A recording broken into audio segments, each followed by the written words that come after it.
Hello everyone, welcome to another week in our garden. Lovely day, dry, and temperature at about 13 degrees. It's very unseasonably warm. Now we're starting at the front of the cottage today. I just want to cut the top off the Buddleia so that when we do get the winter winds it's not blown about and it will snap off quite easy. So by reducing it now it stops the wind knocking it about, and then I will reduce it again in February, March time so we can keep it nice and compact. If we didn't keep cutting it, the flowers would be at the top of the flagpole. Okay.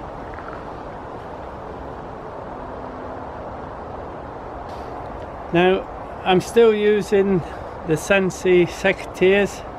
I have sharpened them though. I had to sharpen them twice now, but that's the amount of use I've been getting. That's not bad. But the sharpen, the clean, and the up to now I can say that they're very, very good secateurs. So what we're going to do, you can see we always keep it contained anyway, but I'm going to reduce it down to about this height, about 4 feet from the ground, and just take the top off. What I take off will go through the shredder because it's reasonably softwood Buddleia, so it'll chop up and go into the compost. Cut as normal just above a node, although we're going to trim again in the spring, but it will keep it looking tidy anyway. So we'll go in, just a quick. There you are. We're going to take these tops out. Everything will have to go. There you are.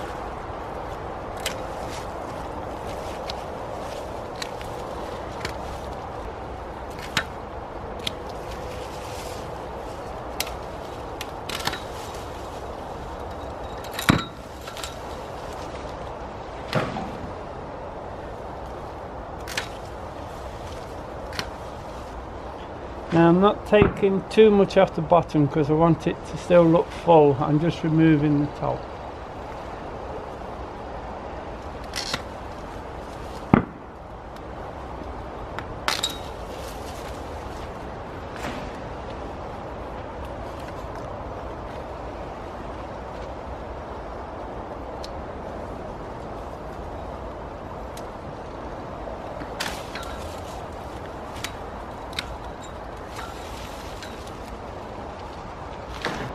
I'll just finish this off and then I'll get back. There you are then, that's the Buddleia trimmed down. It'll stop the top from blowing about this winter and also stop it from splitting at the bottom. Now you can trim most of your summer flowering shrubs down a little this time of year. If you think the same as the Weigelia, if you don't trim it a little bit, it will be getting far too tall and then your flowers will be at the top. So most of your summer flowering shrubs, do trim them back a little, okay?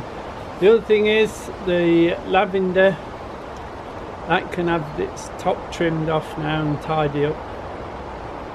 But the good weather on ours is still keeping it flowering, so I'm leaving it for a little while, so while we've got a bit of colour there at the front.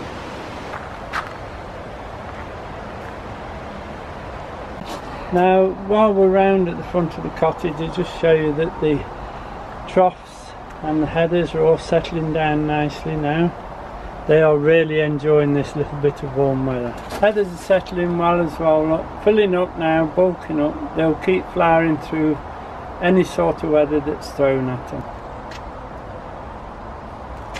The smaller trough on the front of the cottage is doing quite well, settling down nicely now. Now the other thing I've done on this front bed is I've put a mulch of manure and compost on, and I just put it on and leave it for the winter to go in, and then in the spring just spin the top a little bit, okay? Especially if you've got a lot of herbaceous plants, Try not to cover the stems too much, especially with it being so warm, because they might just start to grow again, and if you've got a good mulch on them, then will rot. Okay, now we're going to pop down to the shed because I need to get the plan made out for at least plot A, so I know then what I'm going to prepare the land for. Okay, now on the way down to the shed, we've just stopped to show you the other little project I've been doing, and these were 6-foot boards that I've reduced to 4 foot and then painted green both sides. That's quite a job. There are actually 21 boards in the run, and we've nearly finished it now.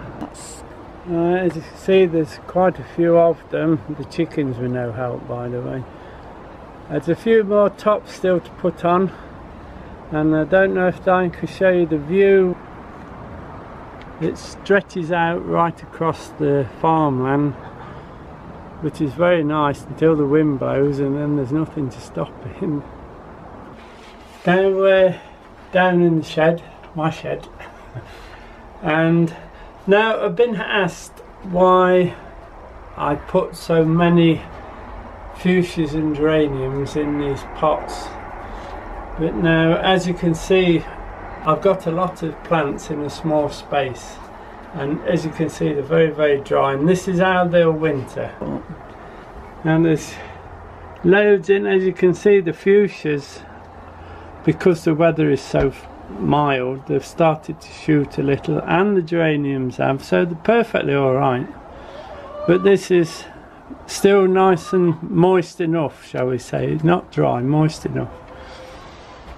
Some look a bit, these are the trailing petunias, but within, I don't know if you can see, but within another week or so they'll have little tiny shoots on, then hopefully they'll shut down for the winter. Okay.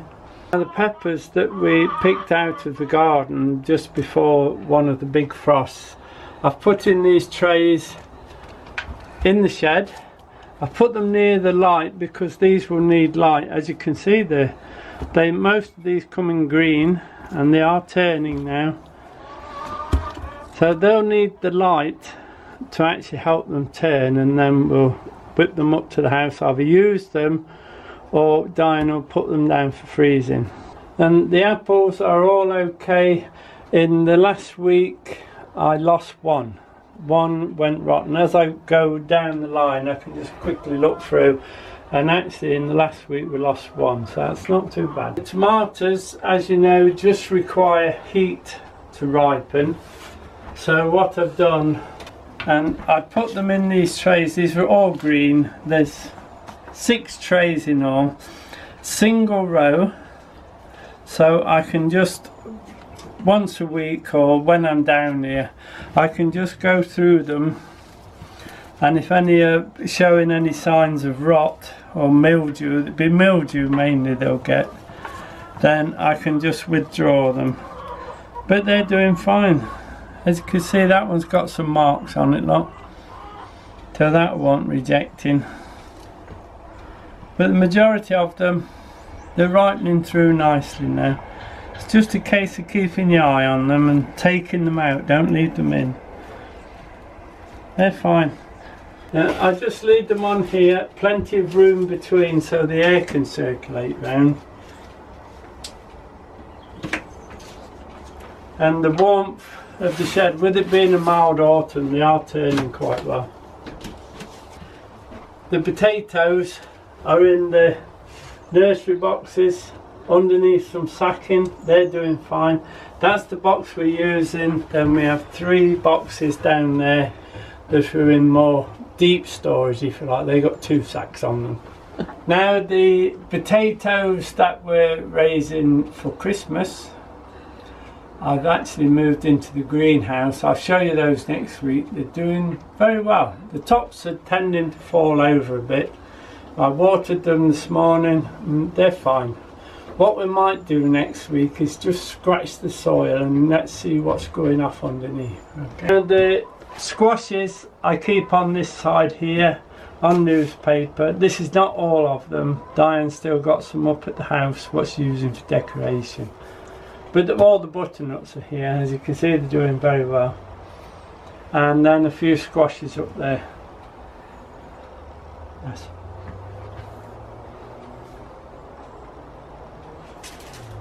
Now, while we're preparing all these beds and getting the garden ready for next year's crop, I always do a plan. So I know how to prepare the ground, what seeds to buy, and then I enter this. And then I enter this in my diary when Diane, but I haven't bought one this year, so when the diary comes I shall enter it into the diary, and I shall also put into the diary approximately when I would like to set the seed. Then if the weather's good, the seed can go in on those dates, and then we should be able to plan the whole garden for a whole year. It's something to do in the winter. Now what I'm going to do first is, because I've nearly finished plot A, I'll put down on the dry marker board how I plan it, but I actually do it direct into the diary, but you'll get the idea when I do it. I'll come round so I can not write it upside down. So we'll call this plot A. The beans, the peas, the leeks, the onions, but we have divided the plot into 4, so let's divide it into 4 like we do.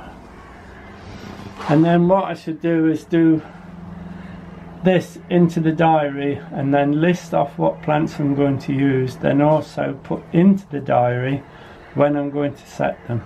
Okay, right, so already we've put here the overwintered onions.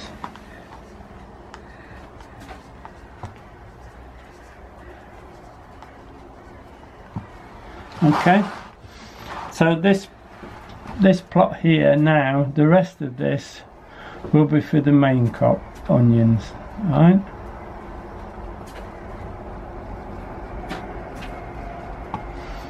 We'll probably do them from sets. We'll have a look into that as we go through the winter. Okay, now this plot here,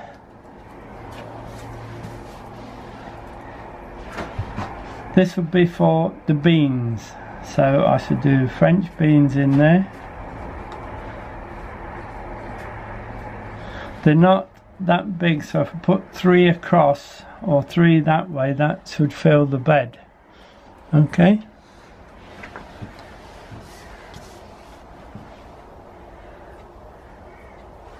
now I'm going to also, because the access path is there, we shall put here the courgettes. Yeah,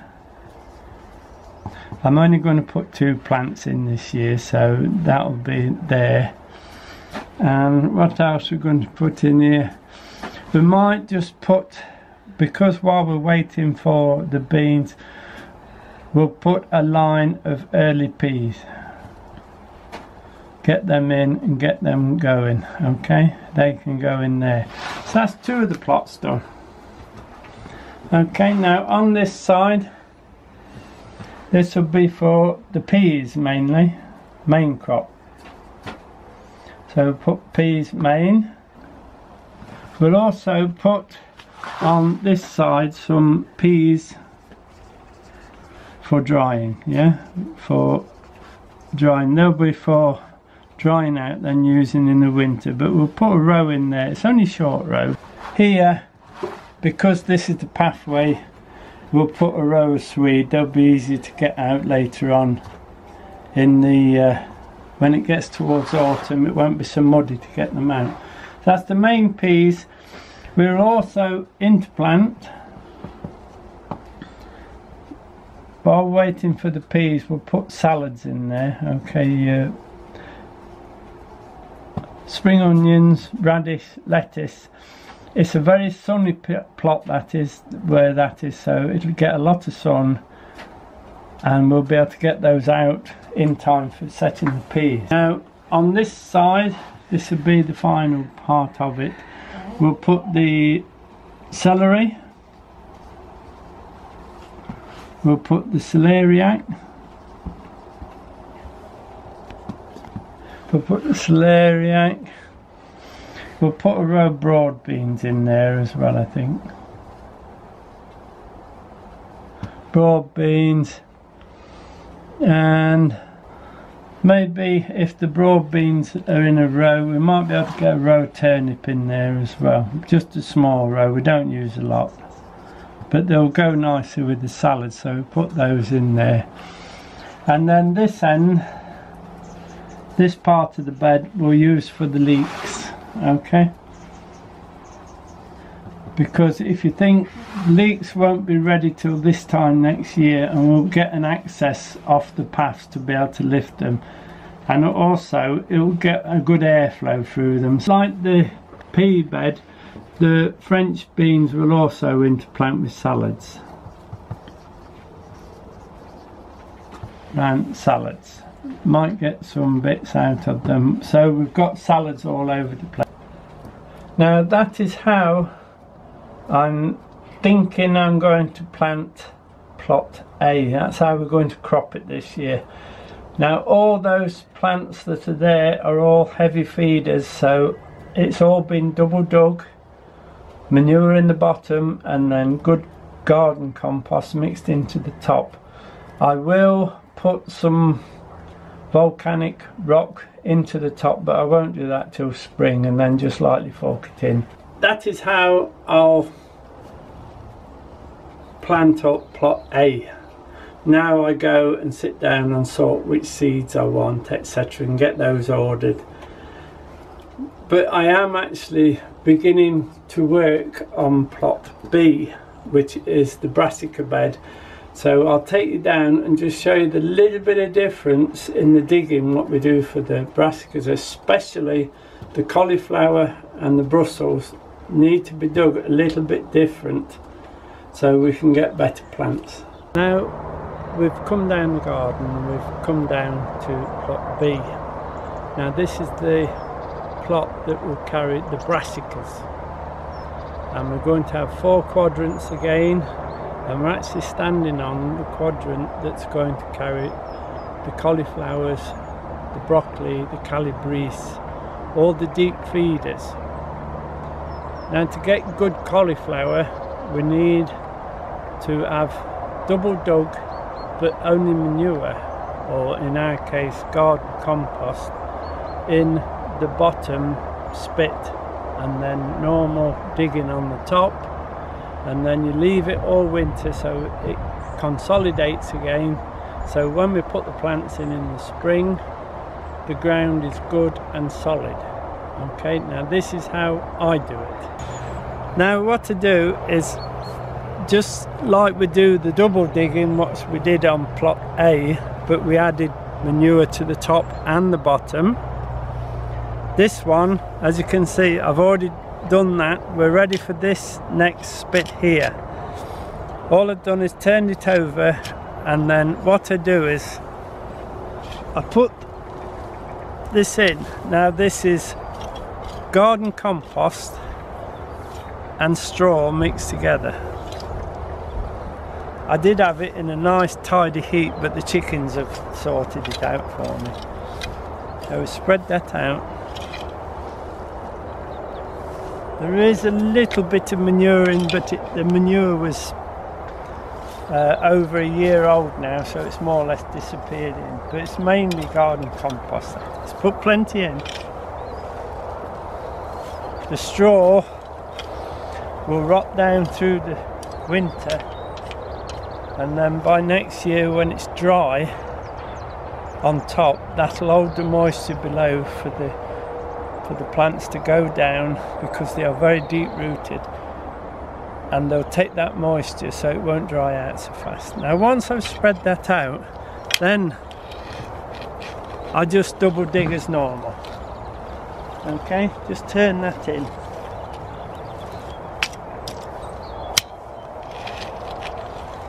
And because It's been dug a few times now. As you can see, there's a lot of clay down there,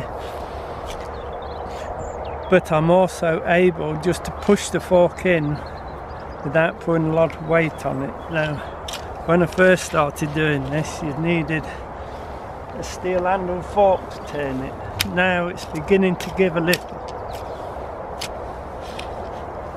I'll just whip it across and then I'll show you. And then I'll just clean the back of the fork.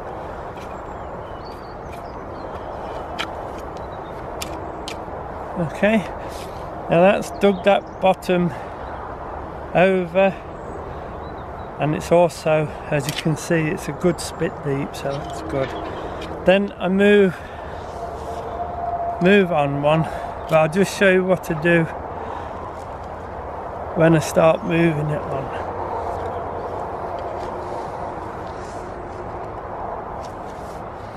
You don't really need the canes, but it just gives me an idea where I'm going to finish off. Then when you're digging over, don't go deep on the first one, else you lift all that back up again and you'll have the clay at the top. Now you can go a bit deeper, look. Okay, still a bit of clay in it, look, but that's fine.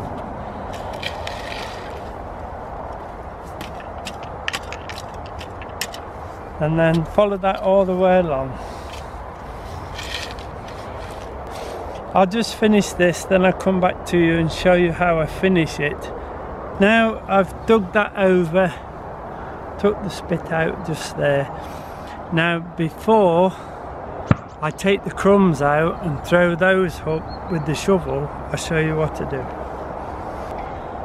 Now I take a little bit of garden lime, I keep it in bottles, it's easier for me to do it. And what I do is I just sprinkle a bit on right down. Okay.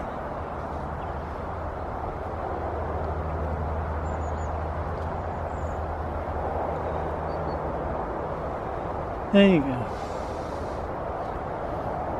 Not too much, because in the spring we would top dress again before planting and give it a big heavy dose of lime.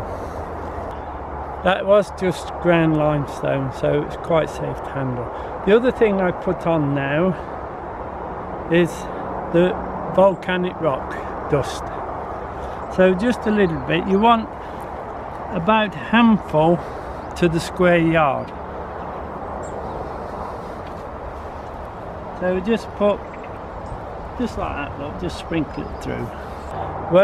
The other thing we did when we did plot A, we didn't put the volcanic dust on because that day it was very, very windy when I was digging.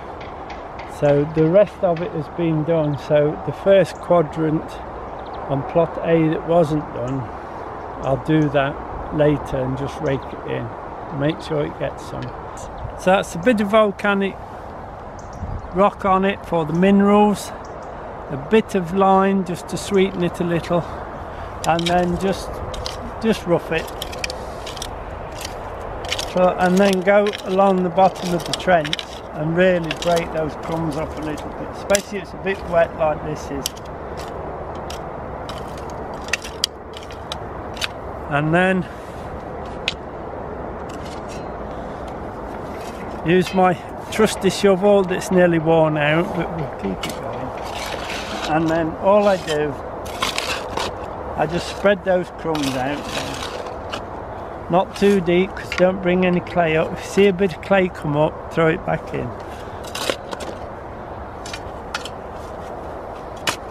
There's a bit of clay here, look, we'll keep that in the trench.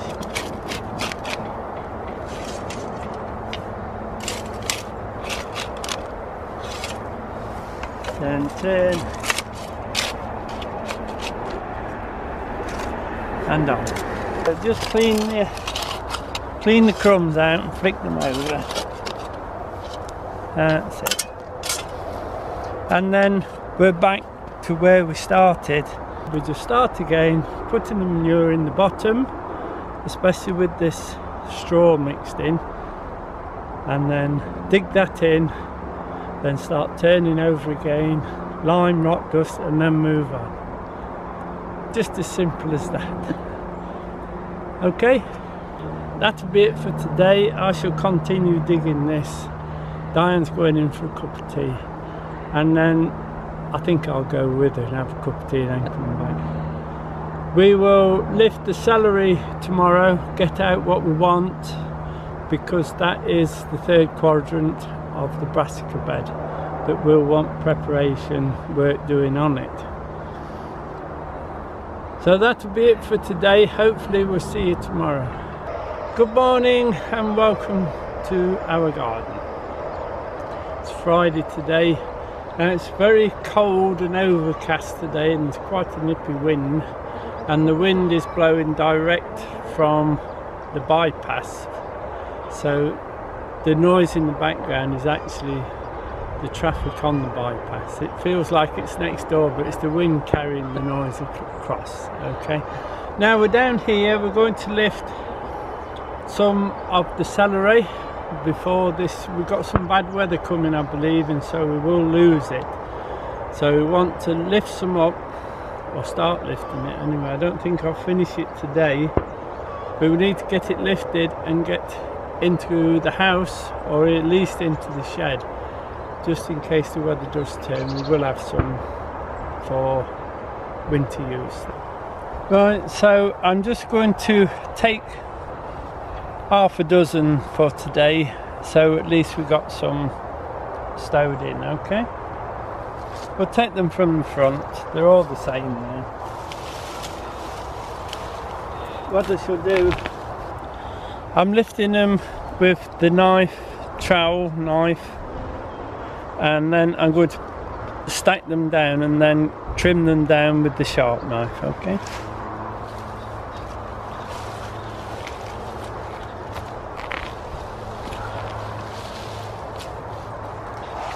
We will be digging this bed over the next week or so, double digging, and put some manure in the bottom. This is probably for next year's Brussels from here.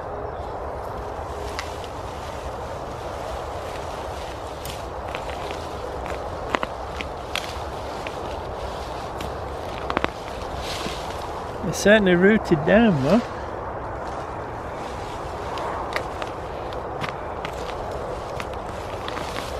I don't know if you can see, but the ground is very, very dry for this time of year. We could do with some rain really on it. That is half a dozen celery lifted and cleaned. That needs to go up now, just in case the weather turns. Now that'll be it for this week. Many thanks for subscribing. We do appreciate it. And of course, thank you for watching our channel. Now hopefully we'll see you next week. Bye now.